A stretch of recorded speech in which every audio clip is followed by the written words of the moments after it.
Comes back to the impacts we were talking about earlier, doesn't it? Because it's things like car schools that the lads are used to, 3 or 4 coming together, accommodation for the academy boys, for the first team players in the clubhouses. It's all got to be looked at. Absolutely.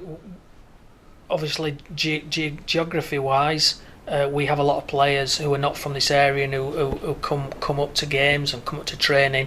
Traditionally, we've used the benefit of 2 clubhouses, shared accommodation.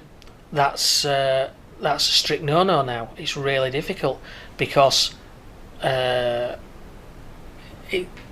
poses a high risk. So that then impacts on where players, how much time players can spend on the road, the scheduling of the training, because they can't stay together in case one of them imports the virus and it spreads into the whole squad. And as soon as one person's got it, you're into all kinds of quarantine. So the restrictions are really tough. And again, we've got to work around that. And again, that comes into then things like the academy. So again, we traditionally had scholars staying in digs all together, build some camaraderie and a bit of self-independence, all this kind of stuff. Again, they'll have to be reviewed as to how we work in the new environment. There's a lot to do. As club staff, you've had us all get tested already. You've mentioned the lads will get tested. What's the regime for that going forward? At stage 2, testing has to be done for the players and the staff before they start. They've got to come up with a clean test. Then the guidance is that halfway through the pre-season they should have another test, and then before the first competitive match they should have another test. So that's getting into when you're having your friendlies. So it's three tests. So compared to how it was before, you can see that the testing regime's gone away to a large extent. But it's still important, and but it's been replaced by lots of operational things to mitigate the risk of catching it in the first place. And of course, if we get spikes, then we risk going backwards to how it used to be. And I think that's the biggest issue here is we're seeing local lockdowns and things like that, and spikes and numbers of people catching it. If this thing catches hold again when we start moving into winter, it could be very difficult again. It's an obvious question, I suppose. Let's say we draw Blackburn in the Carabao Cup and we have to travel to Blackburn, and that's on an area lockdown. Have the AFL discussed how we deal with that? No, all those kinds of things I think are all up for grabs. At the moment we haven't got definitive rules on what those competitive matches might look like in terms of travel and all that kind of stuff.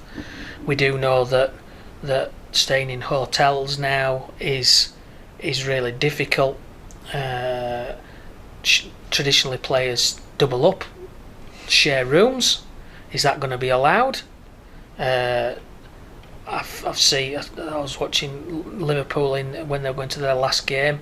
They arrived on 2 coaches. So does that mean if that continues, and cause we basically follow the Premier League rules, we're all in the same kind of things, whether it's football, cricket, it's all the same. So are we going to need 2 coaches to go to Exeter, and then all stay in individual rooms when we get there? The costs just go through the roof. So again, there's lots of things that remain to be seen. I was talking to the secretary earlier on, Sarah, about booking hotels. Certain games are difficult to get hotels in the right places, just part and parcel. But what she's finding on making inquiries now is that not only do they've got to protect their business, so they don't want people sharing rooms, so they're having single room occupancy, but they also want time to clean before and after. So it means the capacity in these hotels is dropping because they've got to clean and make sure that the next person in goes into a safe room. So again, that makes it awkward, and we don't know who we're playing, and we don't know when we're getting the fixtures, so we can't book our holiday. So we can't book our accommodation. So again, all the ripple effects of all these things kind of come in. So again, going back to some of the things that I said months ago, looking back, the time it takes to get onto 2021, we're now feeling some of the pain of that. So the issues that weren't resolved early still have carried on. So the things that come after them in the chain are still unresolved. So by not having the composition of League Two sorted out, we can't have the fixtures. Because we haven't got the fixtures, we can't book the hotels, so the costs go up. And these are the things where I talk about where things can have harm.